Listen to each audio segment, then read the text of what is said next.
सद्गुरु श्री साईनाथुनि शरद बाबूजी की जय।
श्री सच्चिदानंद सद्गुरु साईनाथ महाराज की जय। सद्गुरु श्री साईनाथुनि शरद बाबूजी की जय।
श्री सच्चिदानंद सद्गुरु साईनाथ महाराज की जय।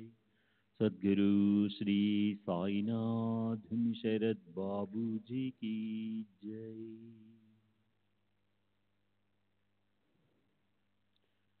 శ్రీ సాయినాథాయ నమః.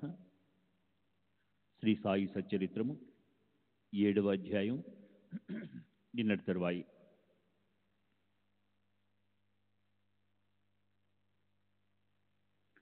బాబా యొక్క అగాధ లీలలు ఎన్ని అని వర్ణించను.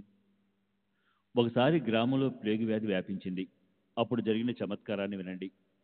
దాదాసాహెబ్ కాపర్డే కొడుకు తన తల్లితో పాటు సాయి వద్ద ఆనందంగా ఉన్నాడు. అసలే పసివాడు. శరీరం కాలిపోయేలా జ్వరం రాగా కన్నతల్లి హృదయం ద్రవించిపోయి అశాంతితో మనసు తల్లడిల్లింది. తన ఊరైన అమరావతికి వెళ్ళిపోవాలని తలచి ఆమె సాయంకాల సమయం సాయి ఆజ్ఞ కోసం వచ్చింది. సాయంకాలం బయటికి వెళుతూ బాబా వాడా సమీపానికి రాగా ఆమె వెళ్ళి బాబా పాదాలను పట్టుకుని వారితో విషయం చెప్పింది. స్త్రీలది అసలే కలవరపడే స్వభావం. పైగా కుర్రవానికి ప్లేగు జ్వరం తగ్గగా ఆమె మరీ భయపడిపోయి బాబాకు మనవి చేసింది. ఆమెతో బాబా మృదువుగా పలుకుతూ, ఆకాశంలో మేఘాలు క్రమ్ముకున్నాయి. వర్షం పడి పంట పండుతుంది. మేఘాలు తొలగిపోతాయి. ఎందుకు భయపడతావు అనంటూ తమ కఫ్నీని నడుము వరకు లేవనెత్తి నిగనిగలాడుతున్న బొబ్బలను అందరికీ చూపారు. కోడి గ్రుడ్లంత ప్రమాణంలో నలువైపులా 4 గడ్డలున్నాయి. చూడు, మీ కష్టాలను నేను ఇలా అనుభవించాలి అని చెప్పారు. దివ్యము అలౌకికమైన ఈ లీలను చూచి ప్రజలు ఆశ్చర్యపోయారు. సత్పురుషులు భక్తుల కొరకు అనేక కష్టాలను ఎలా అనుభవిస్తారో కదా. మైనం కంటే మెత్తగా నవనీతం లాంటి మనసు గల బాబా ఏ లాభం లేకుండానే భక్తులను ప్రేమిస్తారు. భక్తులే వారి బంధువులు.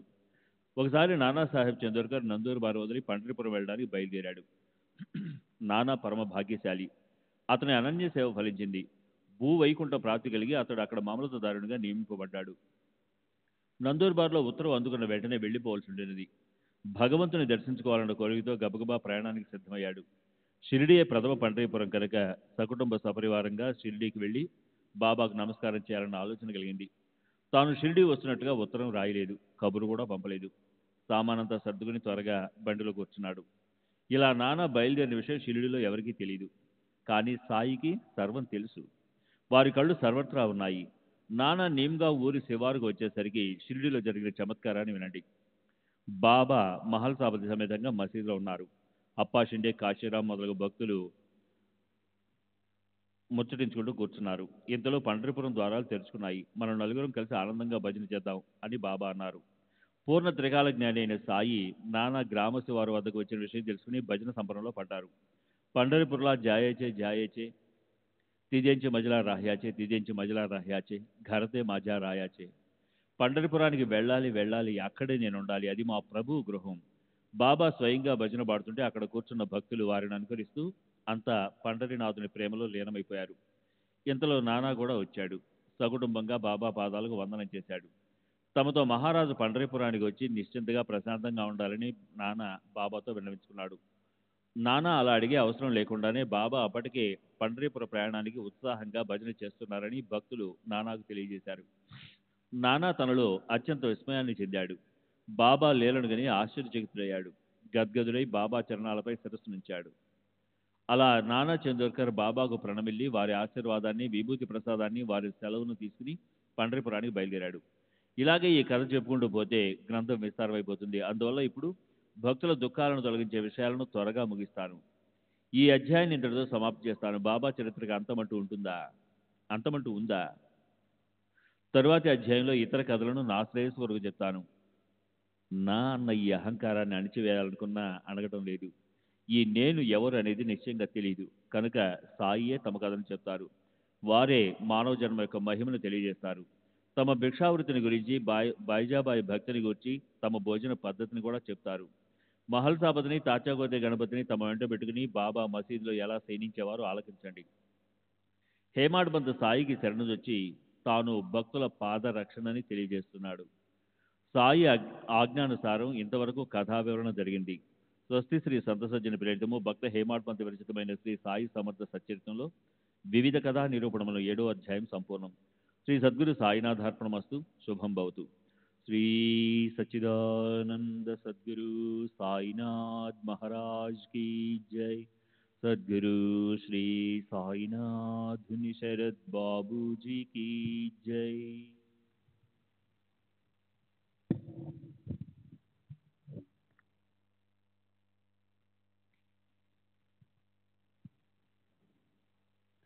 శ్రీ సాయి సచ్చరిత్ర 8వ అధ్యాయము.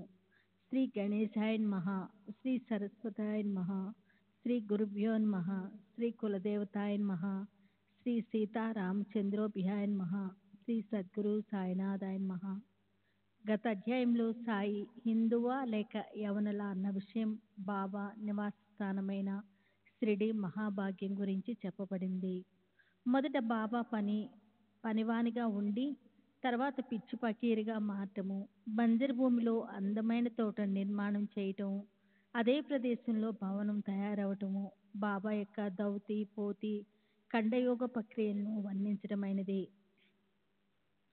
తమ శరీరానికి శ్రమ కలిగించి అపాయాలను సహించే భక్త రక్షకుడైన సాయినాథుని నేనేమని వర్ణించను?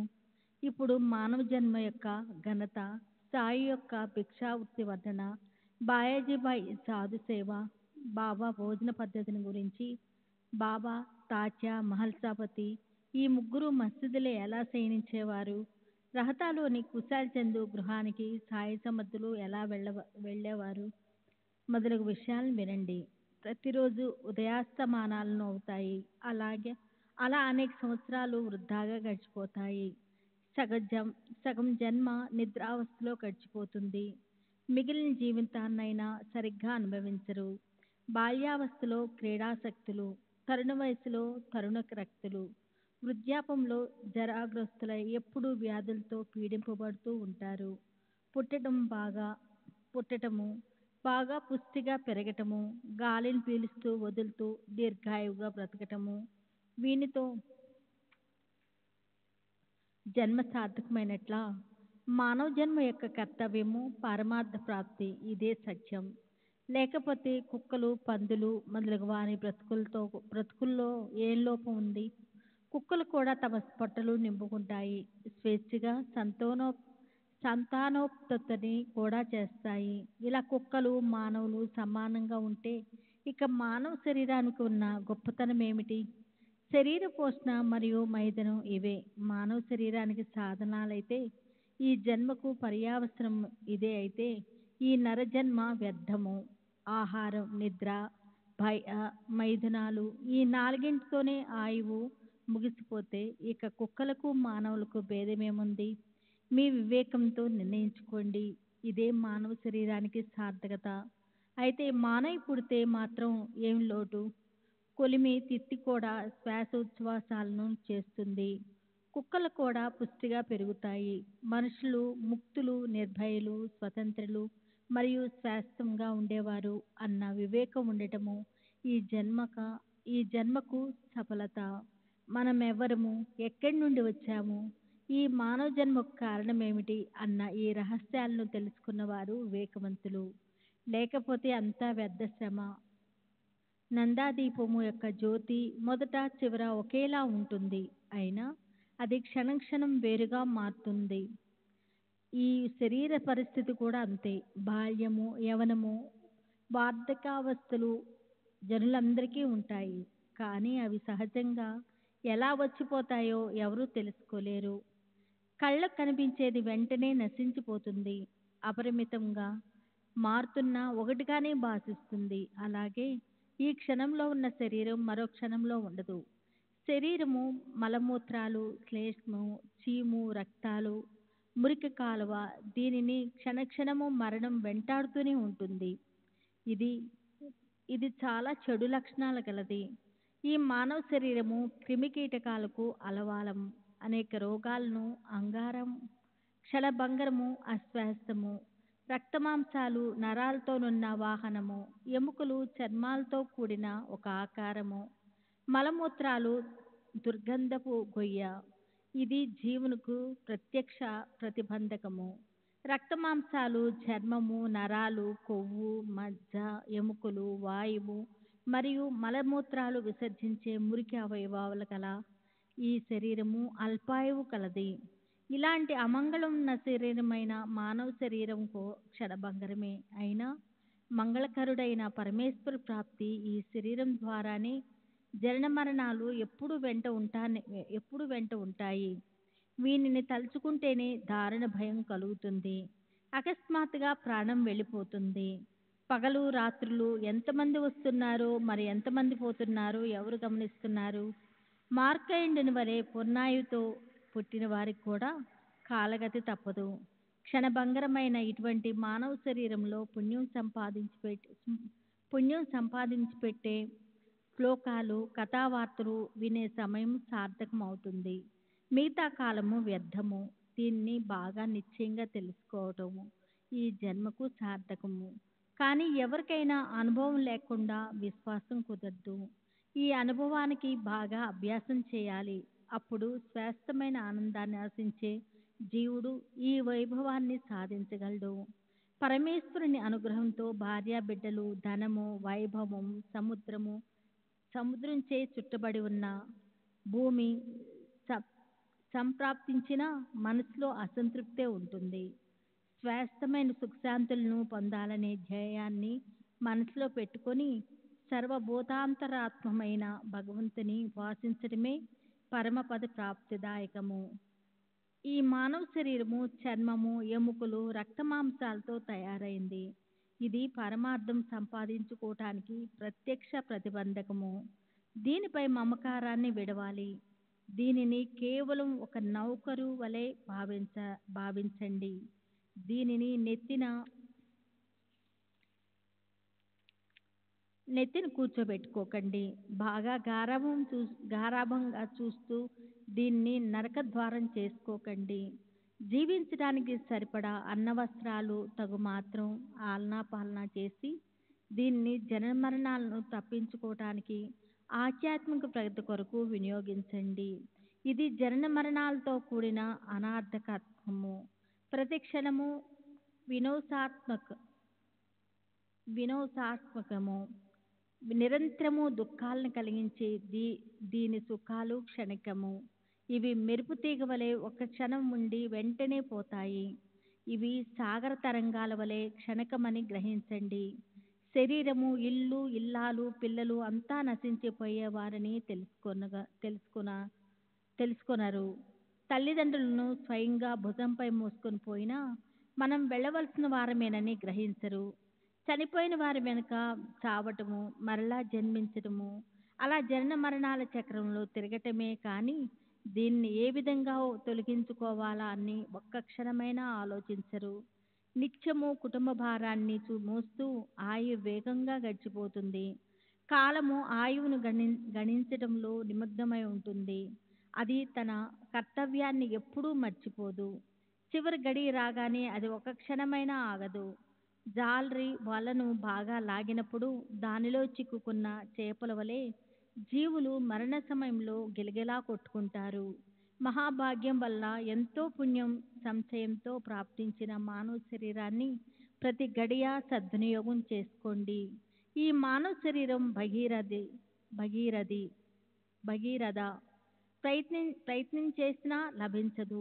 కేవలం అదృష్టపాశ్చాత్తు అనుకోకుండా చేజెక్కిన అవకాశాన్ని మట్టిలో కలిపి వ్యర్థం చేయకండి.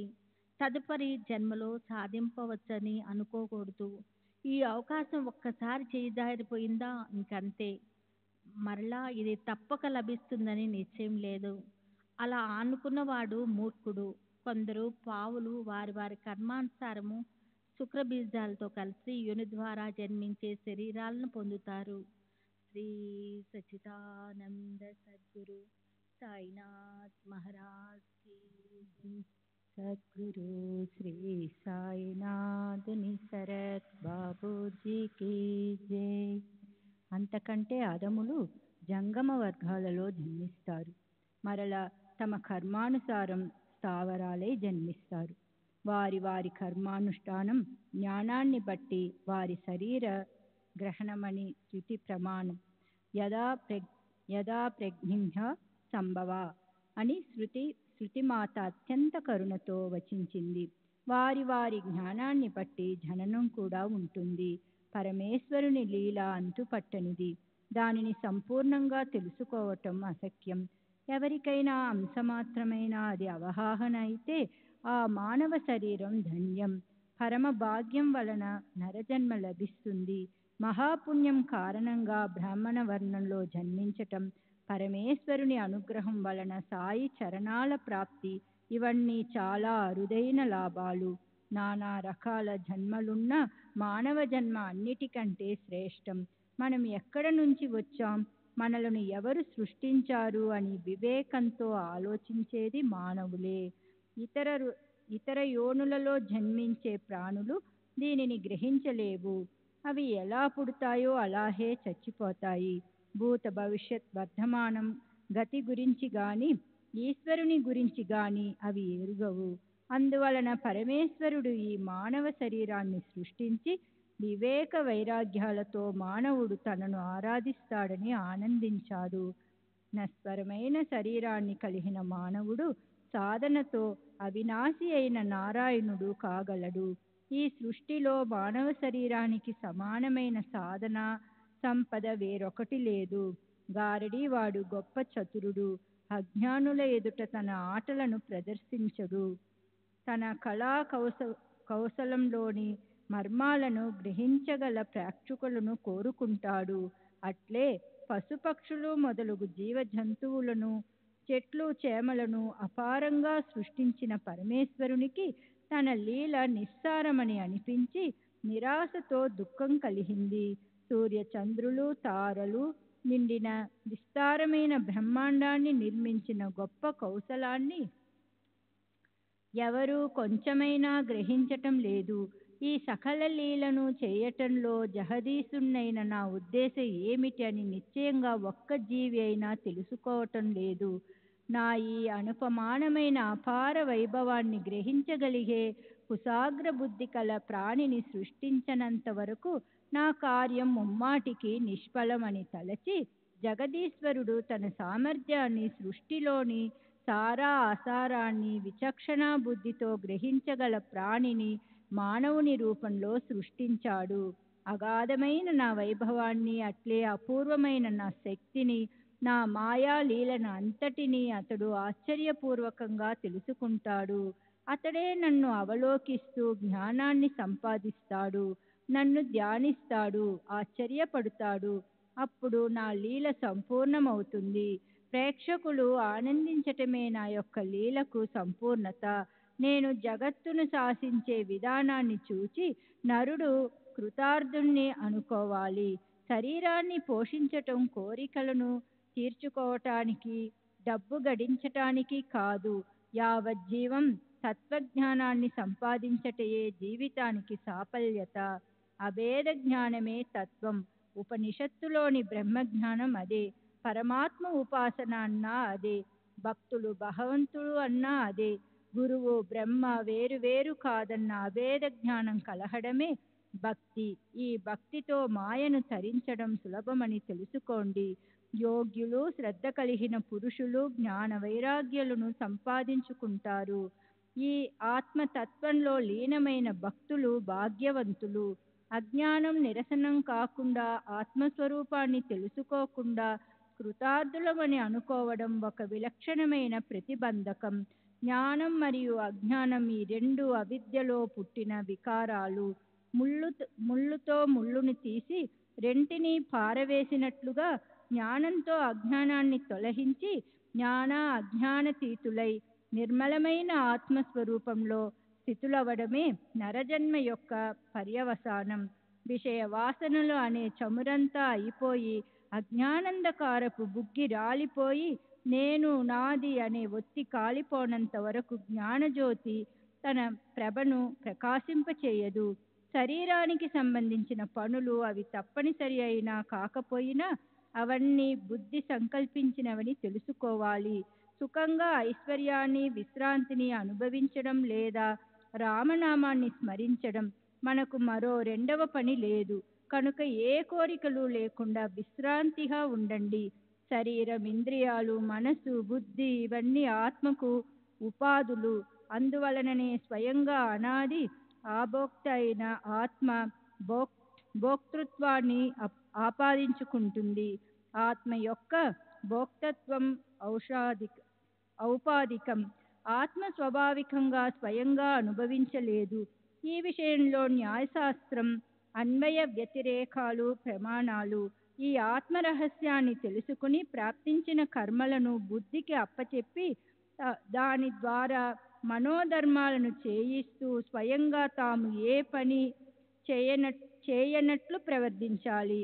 స్వధర్మాన్ని ఆచరిస్తూ ఎల్లప్పుడూ ఆత్మానాత్మ చింతన చేస్తూ ఆత్మస్వరూపంలో ప్రశాంతంగా ఉండటమే మానవ జన్మ యొక్క పర్యవసానం. శ్రీ సచిదానంద సద్గురు సాయినాథ్ మహారాజ్ की जय. सद्गुरु श्री साईनाथ निसरत बाबूजी की जय. श्री सच्चिदानंद सद्गुरु साईनाथ महाराज की जय. सद्गुरु श्री साईनाथ निसरत बाबूजी की जय. చతుర్విధ పురుషార్థాలను సాధించటానికి మానవ శరీరం కంటే వేరే సాధనం లేదు. అభ్యాస పరాయణుడైన నరుడే నారాయణ పదవిని పొందగలడు. అందువలన శరీరం పతనం కానంత వరకు ఆత్మజ్ఞానం కొరకు ప్రయత్నం చేయండి. ఈ మానవ జన్మను ఉపేక్షించి ఒక్క క్షణమైనా వృధా చేయకండి. సముద్రం యొక్క ఉప్పు నీరు మేఘులలో పడగానే అవి అమృతంలా మధురమైనట్లు గురు చరణాలను ఆశ్రయించిన వారి దుఃఖాలు సుఖమయమవుతాయి. గురువు లేకుండా మానవ శరీరానికి సద్గతి ఏ విధంగా కలుగుతుంది? గురువు స్వయంగా తమ దగ్గరకు చేర్చుకున్నప్పుడు జడులైన జీవులు ఉద్ధరింపబడతారు. మంత్రం, తీర్థం, దేవుడు, ద్విజుడు, జ్యోతిష్యం మరియు వైద్యుడు వలనే 7వ వారు గురు మహారాజు. వీరందరి యందు భక్తి విశ్వాసం ప్రధానం. వీరి యందు ఏ ప్రమాణంలో ఎంతటి భక్తిభావం ఉంటే ఆ ప్రమాణంలోనే సిద్ధి ప్రాప్తి. భక్తి తీవ్రత ఎంత ఎక్కువగానో తక్కువగానో ఉంటే సిద్ధి కూడా అట్లే అని తెలుసుకోండి.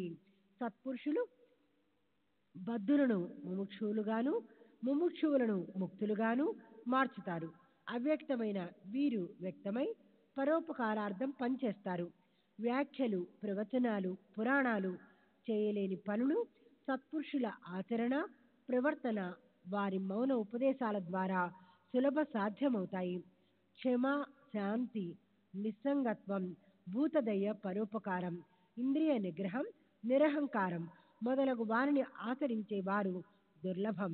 గ్రంథ పఠనం ద్వారా లభించని సుగుణాలు వారిని ఆచరించే వారిని చూస్తే సులభంగా లభిస్తాయి. అసంఖ్యాకమైన తారాగణం ఇవ్వలేని వెలుగును సూర్యుడు ఒక్కడే ఇవ్వగలుగుతాడు.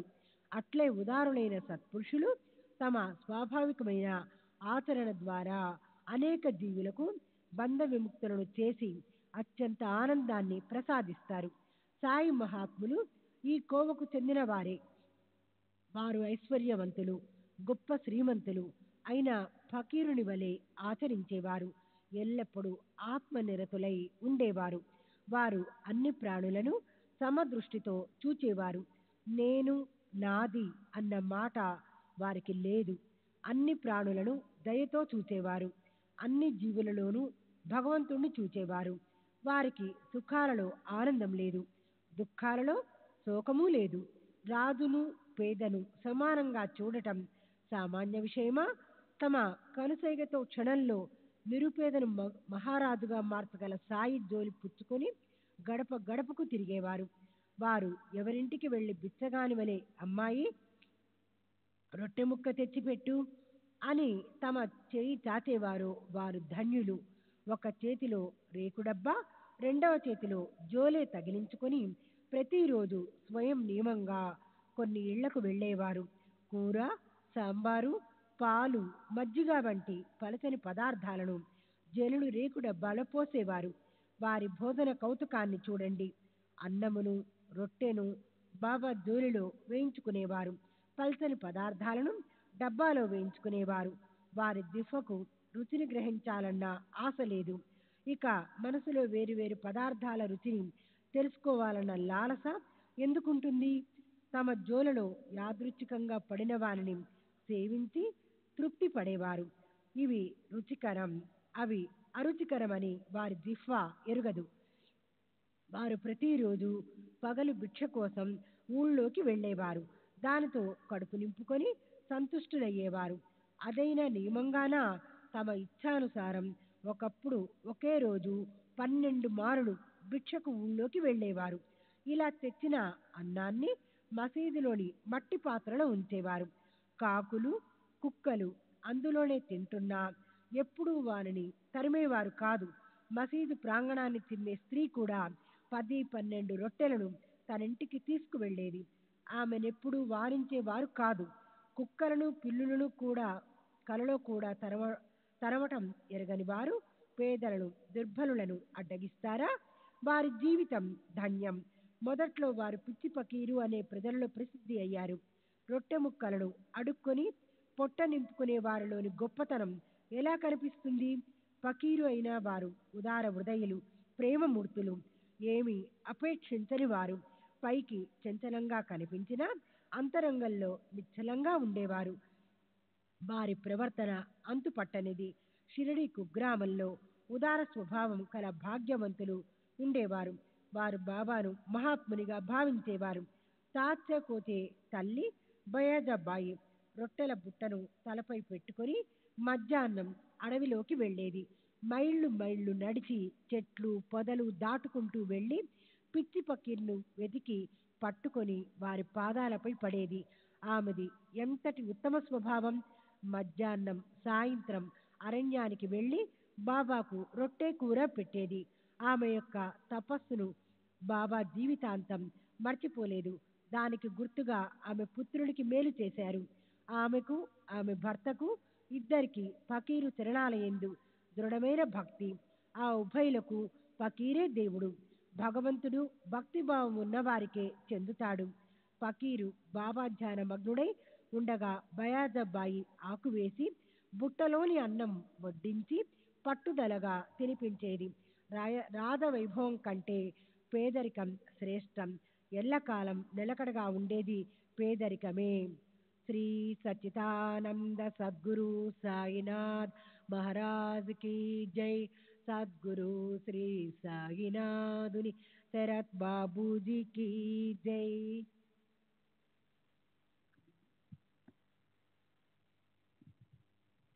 श्री सच्चिदानंद सद्गुरु साईनाथ महाराज की जय.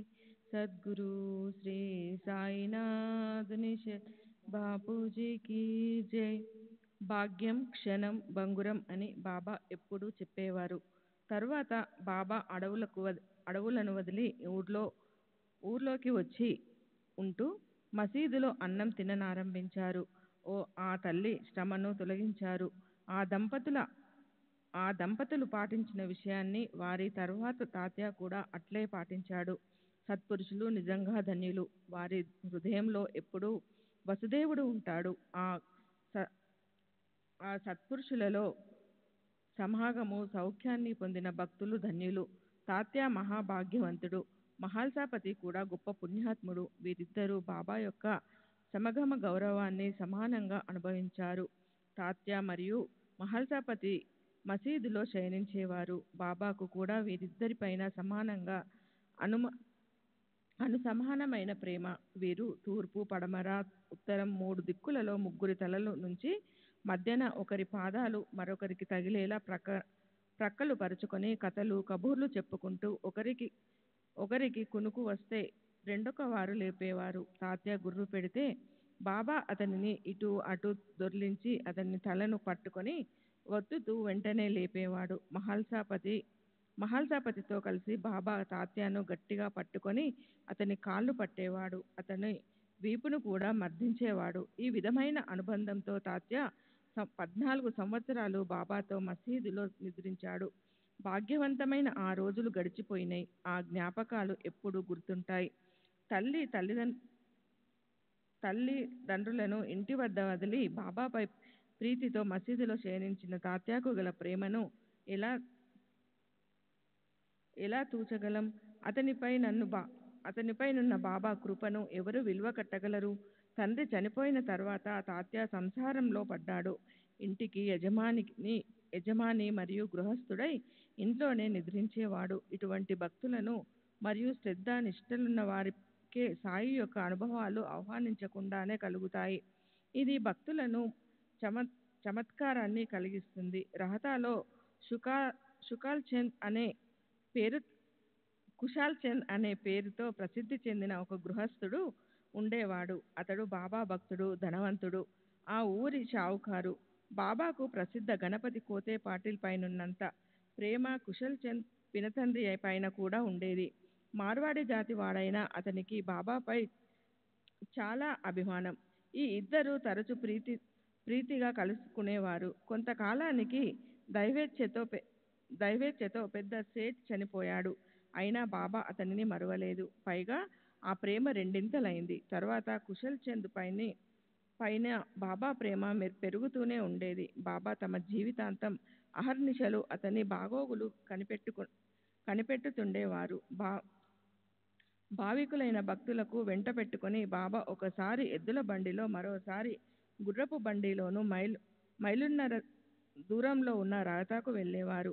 ఆ గ్రామస్తులు డోలు సన్నాయి మొదలగు వాద్యాలతో సహా ఊరి పొలిమేరలో ఊరు పొరిమెల వద్ద బాబాను కలుసుకొని ప్రేమతో వారిని సాష్టాంగ ప్రణామం చేసేవారు. అటు తర్వాత అక్కడి నుండి బాబా ప్రేమతో ఆనందంగా ఉప్పొంగుతుండగా మేళ తాళాలతో అతి వైభవంగా ఊళ్ళోకి తీసుకొని వెళ్ళేవారు.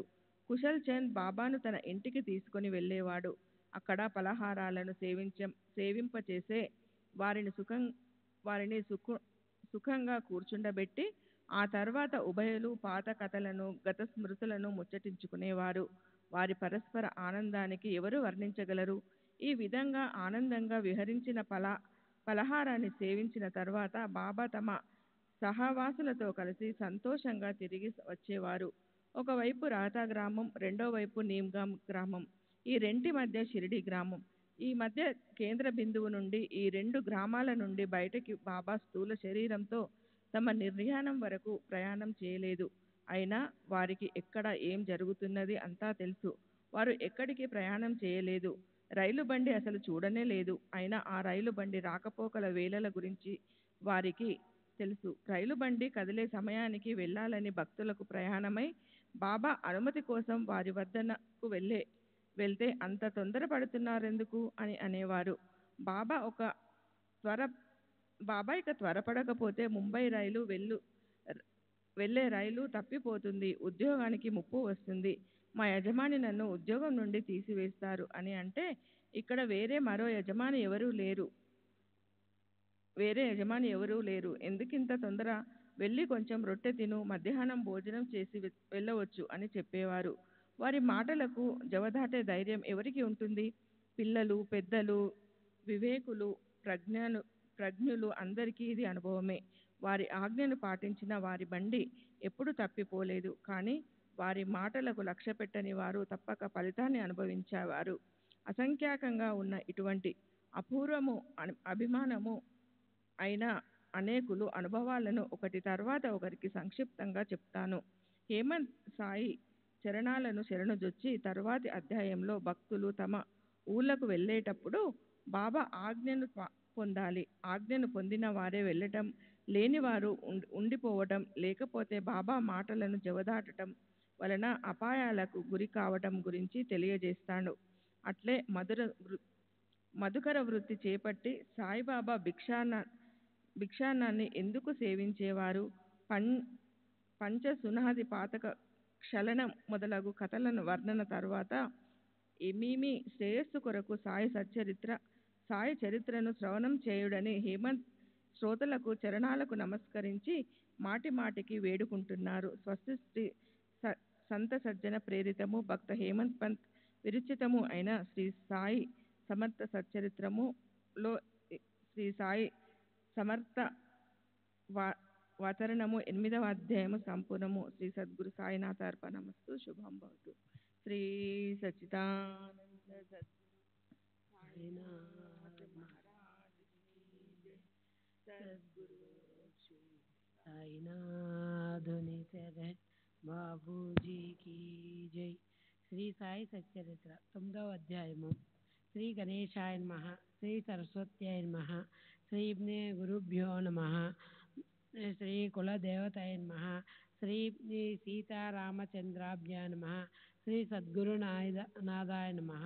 ఇప్పుడు పూర్వకధామ సంధానం. బాబా అనుమతి లేకుండా భక్తులు తమ ప్రదేశాలకు బయలుదేరితే వారు ఎలా ఇబ్బంది పడేవారు? భక్తుల శ్రేయస్సు కొరకు పంచసూనాది పావని వృత్తికి బాబా తమ నిర్వాణ పర్యంతం భిక్షావృత్తిని అవలంబించటం.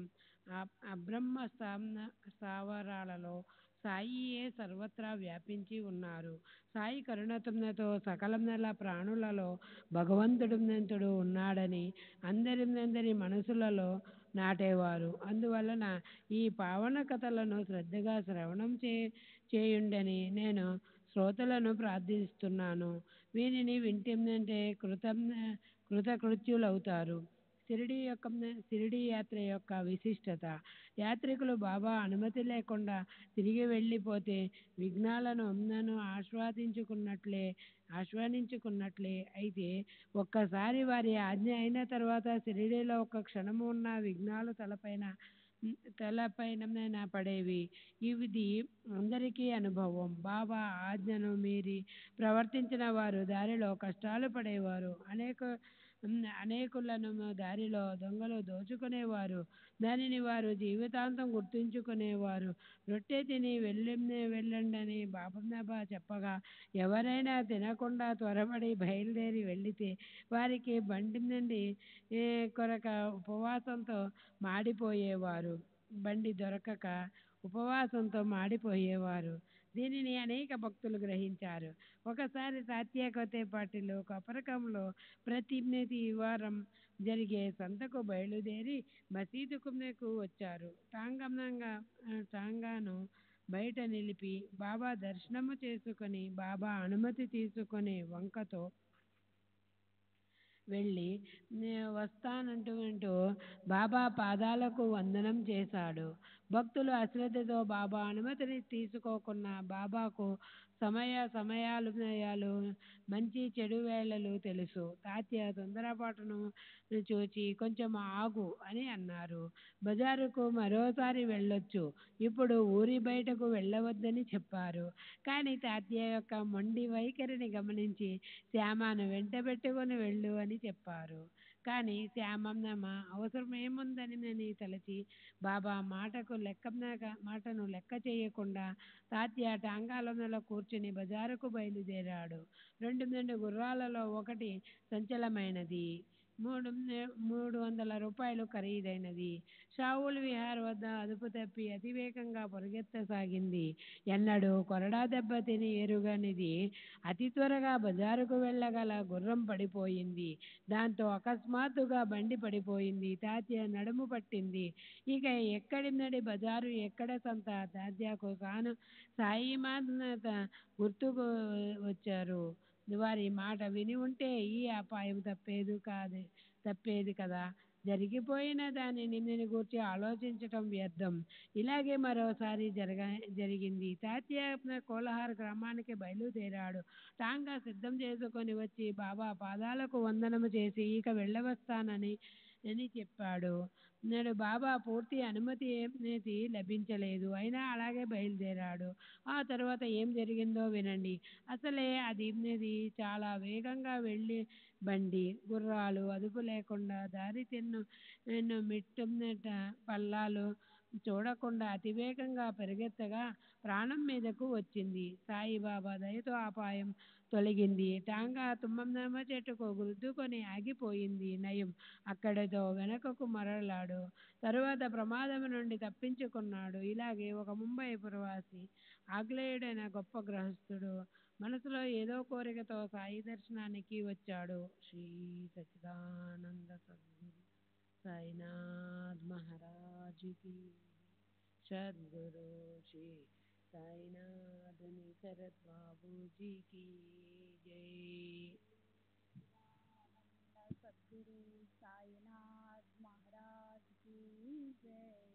సద్గురు శ్రీ సాయినాథుని శరత్ బాబూజీ కి జై. అతడు మాధవరావు పేర నానా చందోర్కర్ వద్ద నుండి సిఫార్సు పత్రాన్ని తీసుకున్నాడు. ఒక గుడారంను అడిగి తీసుకొని అందులో సుఖంగా ఉన్నాడు. ఎవరైనా బాబా ఇష్టానికి వ్యతిరేకంగా మసీదు మెట్లెక్కి వెళ్ళి స్వేచ్ఛగా వారి దర్శనం చేసుకొని వస్తామని అనుకోవడం అసంభవమని అందరికీ తెలుసు. ఆంగ్లేయుడు 3 సార్లు మసీదు మెట్లు ఎక్కాలని ప్రయత్నం చేశాడు. కానీ వ్యర్థమైంది. దాంతో పాపం అతడు నిరుత్సాహపడ్డాడు. మసీదు పైకి వెళ్ళి మోకాళ్ళపై వంగి బాబాకు వందనం చేసి వారి చేతిని చుంబించి అక్కడ కూర్చోవాలని అతని మనసులోని కోరిక. కానీ బాబా అతన్ని మసీదులో తమ వద్ద కూర్చోవడానికి రానివ్వలేదు. అతడు కిందనే సభామండపంలో కూర్చొని అక్కడి నుండే తమ దర్శనం చేసుకోవాలని, కానీ పైకి రాకూడదని ఆంక్ష. అతడు తిరిగి వెళ్ళిపోవడానికి బయలుదేరి బాబా అనుమతి కొరకు ప్రాంగణంలోనికి రాగా, బాబా, ఎందుకింత తొందర, రేపు వెళ్దువుగానిలే అని అన్నారు. బాబా అనుమతి లేకుండా వెళ్ళిన వారు చాలా పశ్చాత్తాపపడ్డారు కనుక వెళ్ళవద్దని జనులు అతనికి అనేక విధాల నచ్చజెప్పారు. అయినా అతను పట్టించుకోలేదు. జరగవలసిన దాని ముందు ఏదీ సాగదు. అందువలన అతడు బాబా అనుమతి లేకుండానే బయలుదేరి మార్గంలో బాధపడ్డాడు. మొదట బండి బాగానే నడిచింది. తర్వాత గుర్రాలు దారి తప్పాయి. సావుల్ విహీర్ మాత్రం దాటేసరికి ఎదురుగా ఒక సైకిల్ వచ్చింది. గృహస్థుడు వెనుక కూర్చొని ఉన్నాడు. అకస్మాత్తుగా గుర్రాలు బెదరగా కుదుపు వచ్చి ఒక్కసారిగా టాంగా పట్టు తప్పింది. వెనుక ఉన్న గృహస్థుడు రోడ్డు మీద వెలికిలా పడ్డాడు. గొప్ప ప్రయత్నంతో టాంగాను ఆపారు. ఆ గృహస్థు కొంత దూరం పాక్కుంటూ వెళ్ళాడు. అతన్ని లేవనెత్తి టాంగాలో కూర్చోబెట్టగా టాంగా ముందుకు సాగింది. ఒకవైపు షిరిడి, మరోవైపు ముంబై ఉండగా టాంగా కోపర్గ్రామ్ హాస్పిటల్ దగ్గరకు వెళ్ళింది. బాబా ఆజ్ఞను జవదాటినందుకు అతడు అక్కడ పశ్చాత్తాపంగా కొన్ని రోజులు పశ్చాత్తాపడ్డాడు. తన కర్మను అనుభవిస్తూ ఆసుపత్రిలో పడి ఉన్నాడు. ఈ విధంగా లెక్కలేనన్ని అనుభవాలు కలగగా ప్రజలు కీడు శంకించి భయంతో బాబా ఆజ్ఞను పాటించసాగారు. బాబా ఆజ్ఞను జవదాటే సాహసం చేసేవారు కాదు. కొందరి విషయంలో బండి చక్రాలు ఊడిపోయేవి. కొందరి విషయంలో గుర్రాలు అలసిపోయేవి. మరికొందరికి రైలు బండి తప్పిపోయి ఉపవాసం ఉండేవారు. లేదా కొందరు మరమరాలు నమిలేవారు. బాబా ఆజ్ఞను శిరసావహించిన వారు వేళకాని వేళ కూడా రైలును అందుకొని సుఖంగా ప్రయాణం చేసి దానిని జీవితాంతం గుర్తుంచుకునేవారు. బాబా భిక్షావృత్తిని సంవత్సరాల తరబడి ఎందుకు ఇష్టపడ్డారు అని ఎవరికైనా అనిపిస్తే ఆ సంశయాన్ని నివృత్తి చేస్తాను వినండి. బాబా ఆచరణను పరిశీలిస్తే వారికి భిక్ష చేయడమే ఉచితమని తెలుస్తుంది. గృహస్థులకు అది ఆనందదాయకం. దాని ద్వారా తమ గృహస్థ కర్తవ్యాన్ని పాలించి వారు తమ శ్రేయస్సును సాధించుకోగలరు. వాక్కును, తనువు, మనసును, ధనాన్ని సాయి పాదాలకు సమర్పించే అనన్య భక్తులపై సాయికి అమిత ప్రేమ. గృహస్థాశ్రమంలో ఉండి అన్నం వండుకునే వారి ఇంటి యజమాని ముందుగా యతులకు, బ్రహ్మచారులకు భోజనం పెట్టాలి. అలా పెట్టకుండా గృహస్థు తాను ముందుగా భోజనం చేస్తే త్రికరణ శుద్ధి కొరకు చాంద్రాయణ వ్రతాన్ని ఆచరించాలని శాస్త్ర నియమం. యతులు, బ్రహ్మచారులు స్వయంగా వండుకోవడం నిషేధం. అలా వండుకుంటే వారి నెత్తిన కూడా చాంద్రాయణ వ్రతం పడటం నిశ్చయం. అందువలన శాస్త్రాలు వారి పొట్టలను నింపే బాధ్యతలను గృహస్థులపైన వేశాయి. యతులు తమ ఉదర పోషణకు ఎప్పుడూ ప్రయత్నం చెయ్యరు. బాబా గృహస్థులు కారు, వానప్రస్థానికి చెందరు. వారు కేవలం బ్రహ్మచారులు, బాల సన్యాసి. వారికి భిక్షయే ప్రశస్తమైనది. శ్రీ సచ్చిదానంద సద్గురు సాయినాథ్ మహారాజ్ కీ జై. నాథుని శరత్ బాబూజీకి జై. ఈ అఖిల విశ్వము నా ఇల్లు. నేను వాసుదేవుణ్ణి. నేనే విశ్వంభరుణ్ణి. నేనే అక్షర పరబ్రహ్మను అన్న దృఢమైన జ్ఞానం కలవారు భిక్షాన్నానికి పూర్తి అధికారులు. వారు విశ్వమంతా ఒకే కుటుంబమని భావిస్తారు. ఇతరులు హాస్యాస్పదంగా వీధులలో ఆడుకోవటాన్ని గమనించండి. ముందు సంతానంపైన, ధనంపైన, లోకంపైన, పదవిపైన మోహాన్ని విడవాలి. ఈ క్షణత్రయాలు లేనివారు భిక్షాన్నాన్ని ఆశించాలి. లేకపోతే తుకారాం మహారాజు తెలిపినట్లు భిక్షపాత్రను ఆశ్రయించటం సిగ్గుచేటు. దీనిని అర్థం చేసుకోలేకపోతే వ్యర్థం. సాయి సమర్థులు గొప్ప సిద్ధులని చిన్న పెద్ద అందరికీ బాగా తెలుసు. కానీ మనం ఎల్లప్పుడూ ఆశాబద్ధులమై ఉండటం చేత వారి శ్రీచరణాలను చేరుకోవడానికి సిద్ధంగా లేము. పంచమహాయజ్ఞాలను ఆచరించకుండా భోజనం చేయటం గృహస్థులకు నిషిద్ధం. షిరిడీలో రోజు బాబా స్వయంగా వీనిని చేయించి భోజనాన్ని పవిత్రం చేయించేవారు. వారు ప్రతిరోజు 5 ఇళ్లకు వెళ్ళి అతిథి యజ్ఞాన్ని గుర్తు చేసేవారు. తమ ఇళ్లల్లోనే కూర్చుని ఈ లాభాన్ని పొందిన వారు ఎంతటి భాగ్యవంతులు. పంచమహాయజ్ఞాలను ఆచరించిన తరువాత శేషించిన ఆ అన్నాన్ని సేవిస్తే తెలియకుండా చేసిన వారి కఠినమైన పంచసూన పాపాలు నశించి పోతాయి.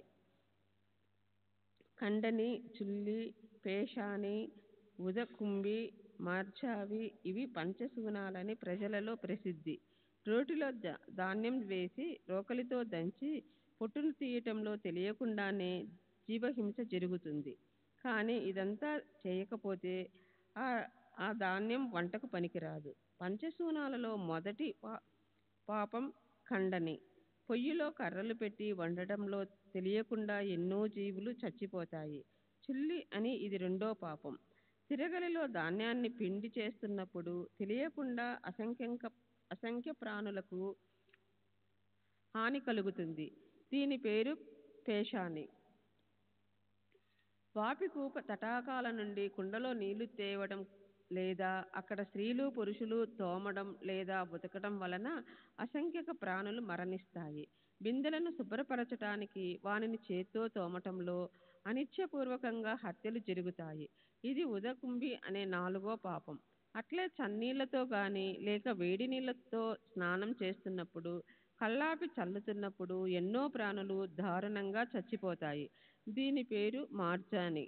ఈ పంచమహాపాపాల నుండి విముక్తులవటానికి గృహస్థులు పంచమహాయజ్ఞాలను చేస్తే పంచపాపాలు నశించి చిత్తశుద్ధి కలుగుతుంది. చిత్తశుద్ధితో ప్రకాశవంతమైన శుద్ధజ్ఞానం ఉత్పన్నమవుతుంది. జ్ఞానం కలిగిన తరువాత భాగ్యవంతులు ఫలితంగా మోక్షాన్ని పొందుతారు. సాయిబాబా యొక్క ఈ భిక్షవృత్తిని గూర్చి వ్రాస్తుంటే గ్రంథం పెరిగిపోతుంది. ఇప్పుడు నిజంగా జరిగిన ఒక కథను తెలిపి ఈ అధ్యాయాన్ని సమాప్తి చేస్తాను. మనసులో కేవలం ప్రేమ ఉంటే చాలు. ఎవరితోనైనా బాబాకు ఏదైనా పంపితే తెచ్చిన వారు మర్చిపోయినా బాబా అడగటం మర్చిపోయేవారు కాదు. రొట్టె కూర గాని పాలకోవా గాని దృఢమైన భక్తిభావంతో ఇవ్వాలి. అటువంటి భక్తులు తటస్థపడితే బాబాకు ప్రేమ ఉప్పొంగేది. అలాంటి ప్రేమ గల ఒక భక్తుని కథను వింటే మనసుకు ఆనందం కలుగుతుంది. ఎవరైనా చేపట్టిన పనిలో పొరపాటు చేస్తే వారిని బాబా ఏ దారిలో పెట్టేవారు.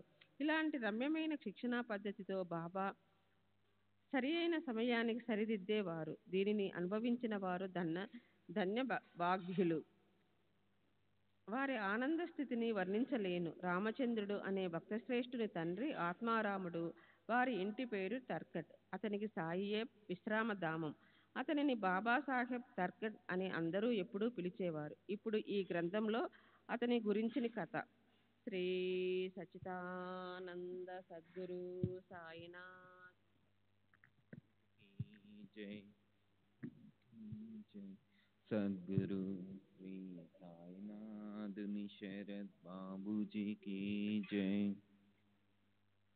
సాయి పైన ఉప్పొంగే ప్రేమలో మునిగిపోయిన తర్కట్ చెప్పిన అతని అనుభవాలను వినడం ఎంతో ఆహ్లాదకరం. అతని భక్తి వైభవం ఎంత గొప్పది. అడుగడుగున అతనికి సాయి అనుభవాలే. ఒకదాన్ని మించినది మరొకటి. వానిని అతడు హావభావాలతో రసభరితంగా చెప్పేవాడు. బాబూసాహెబ్ అమితమైన ప్రేమతో సాయి యొక్క చిత్రపటాన్ని తన ఇంట్లో అందమైన చందన మండపంలో ఉంచి ప్రతిరోజు త్రికాల పూజలు చేసేవాడు. తర్కడ్ గొప్ప పుణ్యాత్ముడు. అతని పుత్రుడు కూడా భక్తుడు. సాయికి నైవేద్యం సమర్పించకుండా భోజనం చేసేవాడు కాదు. ప్రాతకాలంలోనే స్నానం చేసి కాయ వాచ మనస నిత్యం బాబా పటాన్ని పూజించి భక్తిగా నైవేద్యం సమర్పించేవాడు. ఈ విధంగా అతడు నిత్యం క్రమం తప్పకుండా పూజ చేయగా అతని శ్రమ ఫలించి అతనికి అత్యుత్తమైన అనుభవం కలిగింది. అతని తల్లి కూడా సాయి యొక్క పరమ భక్తురాలు.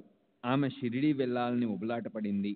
ఆమె వెంట దారిలో తోడుగా కొడుకుని పంపాలని తండ్రి ఉద్దేశం. షిరిడి వెళ్ళి సాయి సమర్థుని దర్శనం చేసుకుని కొంతకాలం అక్కడే ఉండి ప్రత్యక్షంగా సాయి పాదాలను సేవించుకోవాలని ఆమె కోరిక. కానీ తండ్రి తలిచినట్లుగా కుమారుని మనసులో వెళ్ళాలని లేదు. ఇంట్లో రోజు నియమంగా ఎవరు పూజ చేస్తారు అది అని అతని చింత. తండ్రి ప్రార్థనా సమాజానికి చెందినవాడు. ఇష్టం లేని అతన్ని విగ్రహారాధన చేయమని ఎలా ఇబ్బంది పెట్టగలడు? అది అతని సమస్య. తండ్రి మనోగతాన్ని తెలుసుకుని కొడుకు ప్రయాణానికి సిద్ధమై తండ్రితో ప్రేమపూర్వకంగా అన్న మాటను వినండి. సాయికి నైవేద్యం సమర్పించకుండా ఇంట్లో ఎవరు భోజనం చేయమని మాట ఇస్తేనే కానీ నేను నిశ్చింతగా ప్రయాణం చేయలేను. తండ్రికి తన కొడుకు యొక్క నిత్య పూజ కార్యక్రమం బాగా తెలుసు కనుక నేను నిత్యం నైవేద్యం సమర్పిస్తాను. నీవు నిశ్చింతగా ఉండు. ముందుగా సాయికి సమర్పించకుండా ఎవరూ అన్నాన్ని స్వీకరించము. నా ఈ మాటలు ప్రమాణంగా భావించి ఏ అనుమానం పెట్టుకోకుండా సుఖంగా వెళ్ళు అని చెప్పాడు. ఇలా తండ్రి హామీ ఇచ్చాక ఆ అబ్బాయి షిరిడి ప్రయాణమయ్యాడు. మరునాడు ఉదయం తర్కడ్ స్వయంగా పూజ చేశాడు. బాబాసాహెబ్ తర్కడ్ రెండో రోజు పూజను ప్రారంభించక ముందు బాబా చిత్రపటం ముందు సాష్టాంగ ప్రణామం చేసి ప్రార్థించాడు. బాబా, నా కుమారుడు చేసిన విధంగానే నా పూజను సేవను స్వీకరించండి. యాంత్రికంగా పైపైన మాత్రమే కాకుండా నాలో ప్రేమను కలిగించండి అని. ప్రతిరోజు బ్రహ్మ ముహూర్తాన లేచి స్నానం చేసి తర్కడ్ ప్రార్థనాపూర్వకంగా పూజ చేసి ప్రతి దినం నైవేద్య సమర్పణ కూడా చేసేవాడు. బాబాసాహెబ్ పటిక బెల్లం ముక్కను నైవేద్యంగా సమర్పించేవాడు. ఈ విధంగా చక్కగా నియమంగా జరుగుతుండగా ఒకరోజు విఘ్నం జరిగింది. తర్కడ్ మనసు వ్యవహారాలలో మునిగి ఉండడం వలన మరపు కారణంగా ఒక దినం నైవేద్యం లేకుండానే అందరి భోజనాలు అయ్యాయి. తర్కడ్ ఒక పెద్ద మిల్లులో ముఖ్యాధికారి కావడం వలన రోజు తెల్లవారుజామునే అతనికి బయటికి వెళ్ళవలసి వచ్చేది. మధ్యాహ్నం తిరిగి బయట నుండి వచ్చిన తర్వాత ఉదయం తాను నివేదించిన పటిక బెల్లం ప్రసాదాన్ని భోజనానికి కూర్చున్నప్పుడు తీసుకునేవాడు. ఇలా జరుగుతుండగా ఒకరోజు పటిక బెల్లాన్ని నైవేద్యం పెట్టడం మర్చిపోయాడు.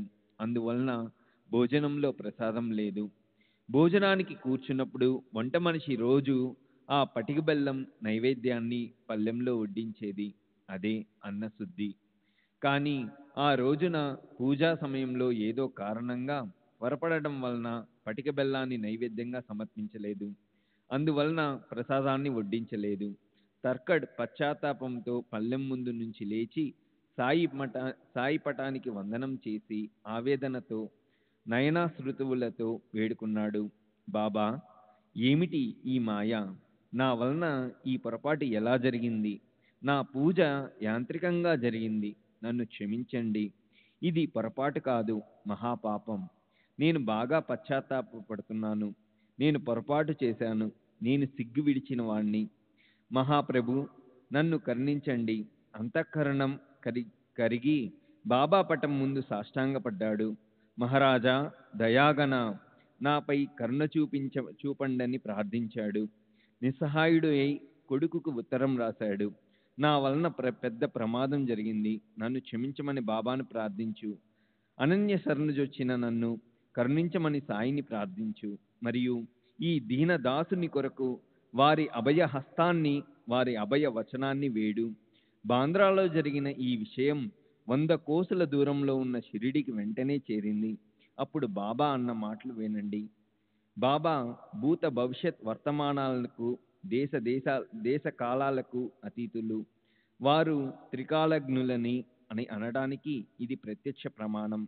అదే రోజు షిరిడీలో ఉన్న అబ్బాయి సాయికి వందనం చేయడానికి వెళ్ళగా ఆ సమయాన జరిగిన దాన్ని శ్రోతలు సావధానులై వినండి. ఆ అబ్బాయి ఎంతో ఉత్సాహంగా తల్లితో సహా సాయి చరణాలకు నమస్కరించగా బాబా తల్లితో అన్న మాటలు విని అతనికి అత్యంత ఆశ్చర్యం కలిగింది. ఏమి చెయ్యను తల్లి, ప్రతిరోజులాగే నేను ఈరోజు బాంద్రాకి వెళ్ళాను. తినడానికి త్రాగడానికి ఏమీ లేక నేను ఉపవాసంతో తిరిగి రావాల్సి వచ్చింది. ఎలాంటి రుణానుబంధమో, తలుపులు మూసే ఉన్నా నేను స్వేచ్ఛగా లోపలికి ప్రవేశించాను. నన్ను ఎవరు అడ్డు పెట్టగలరు? ఇంట్లో యజమాని లేడు. ఆకలితో నా కడుపులో ప్రేగులు అలమటిస్తున్నాయి. మిట్ట మధ్యాహ్నం వేళ అన్నం లేకుండా నేను ఎట్లా వెనుకకు తిరిగి వచ్చేశాను? నేను అట్లా వెనుకకు తిరిగి వచ్చేశాను. ఈ మాటలు విన్న వెంటనే ఆ అబ్బాయి తన తండ్రి నైవేద్యం సమర్పించడం బహుశా మర్చి ఉంటాడని గ్రహించాడు. తనకు ఇంటికి వెళ్ళడానికి అనుమతిమ్మని బాబాను వేడుకున్నాడు. శ్రీ సచ్చిదానంద్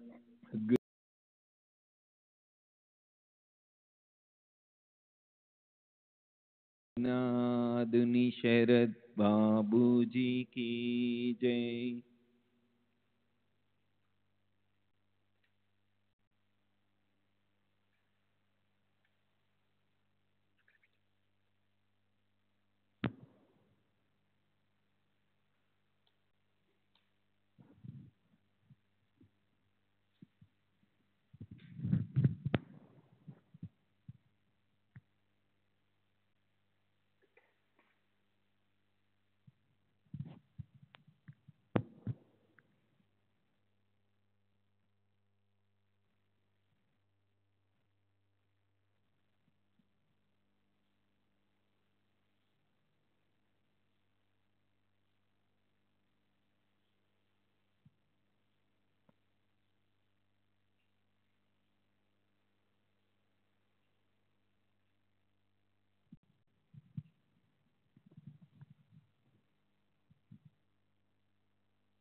श्री सच्चिदानंद सद्गुरु साईनाथ महाराज की जय। सद्गुरु श्री साईनाथ शरद बाबू जी की जय।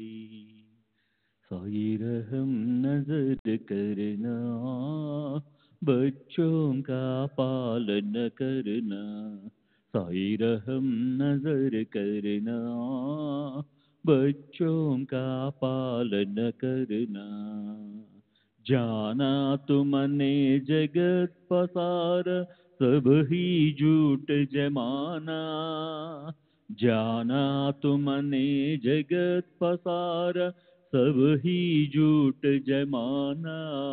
साई रहम नजर करना, बच्चों का पालन करना। साई रहम नजर करना, बच्चों का पालन करना। मैं अंधा हूँ बंदा आपका, मुझसे पथ दिखलाना। मैं अंधा हूँ बंदा आपका, मुझसे पथ दिखलाना। साई रहम नजर करना, बच्चों का पालन करना। साई रहम नजर करना, बच्चों का पालन करना। दास गणों कहे अब क्या बोलूं, थक गई मेरी रसना। दास गणों कहे अब क्या बोलूं, थक गई मेरी रसना। साई रहम नजर करना, बच्चों का पालन करना। साई रहम नजर करना, बच्चों का पालन करना। रहमो नजर करो अब मोरे साई, तुम बिना नहीं मुझे माँ बाप बाई। रहमो नजर करो मैं अंधा हूँ बंदा तुम्हारा। मैं अंधा हूँ बंदा तुम्हारा, मैं ना जानू, मैं ना जानू, मैं ना जानू, अल्लाह इलाही रहमो नज़र करो, रहमो नज़र करो, अबू मोरे साई तुम बिना नहीं मुझे माँ बाप भाई, रहमो नज़र करो, काली जमाना मैंने गमाया, काली जमाना मैंने गमाया, साथी आखिर का ही आखिर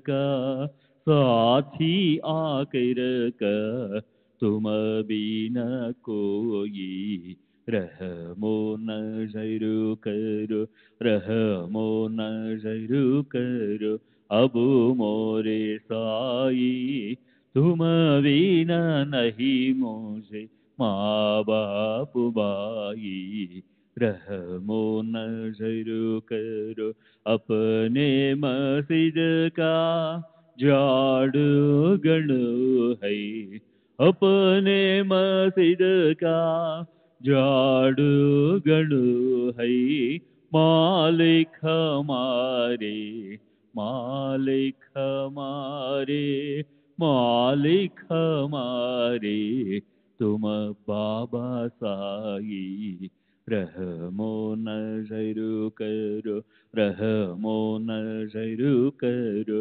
अब मोरे साई तुम बिना नहीं मुझे माँ बाप भाई, रहमो नज़र करो।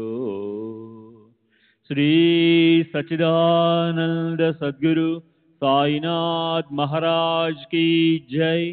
सद्गुरु श्री साईनाथ शरद बाबू जी की जय।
श्री सच्चिदानंद सद्गुरु साईनाथ महाराज की जय। सद्गुरु Shri साईनाथुनि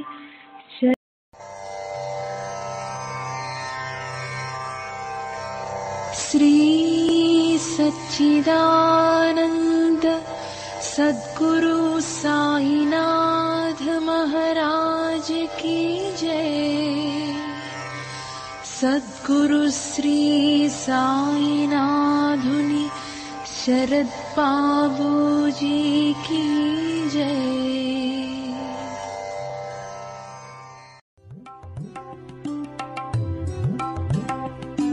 Sai Baba, Sai Baba.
Baba,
Sai Baba.